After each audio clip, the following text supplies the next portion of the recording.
Ang isa kay murag manghod pang kliya. Tapi mo diri ha, baby ha. Yan ha.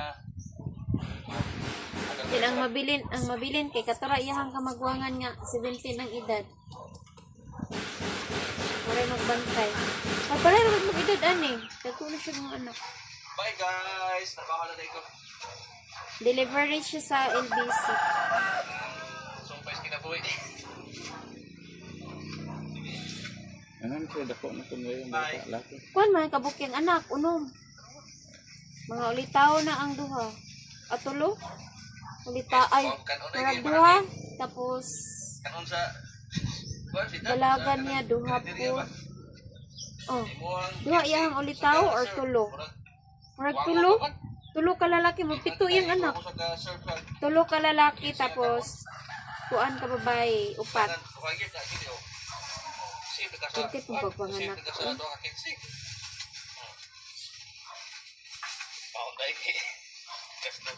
Pero giswerte sila kay pagpamatay sa iyang asawa kay daghan kay magpadala sa ilang. Good morning, mag-Ambrosio. So, for today's video, sa negosyo. Inventory nga nino. So, maauto, nga daghan naman o kulang. Maang nagapag-design na si Ambrosio.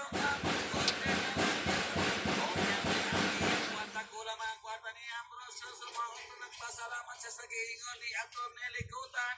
Na ang tuto kami. Mautong tungkol sa iyang kalipan. Ang tuloy sa iyang mga sakop mo na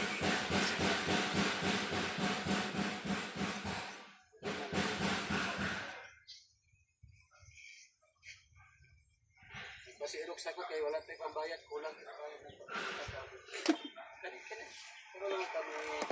kani xerox kani kay considered naman ni siya ang photocopy is original kay kulang ato pambayad.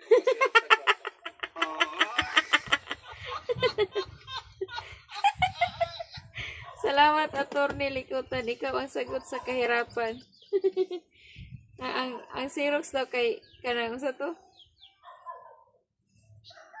morning mga ka-Ambrosio. So for today's video, si Ambrosio nag-inventory sa iyang gamay nga negosyo. Inventory nga nino. So maauto nga daghan naman og kulang. Maong nagapag-design na si Ambrosio nga mag-order na lang yun.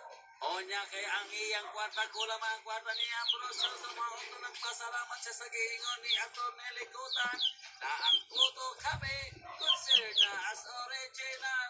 Original photocopy considered as original. Ang libro ni Bibi na diha. Ingon siya na ani mo.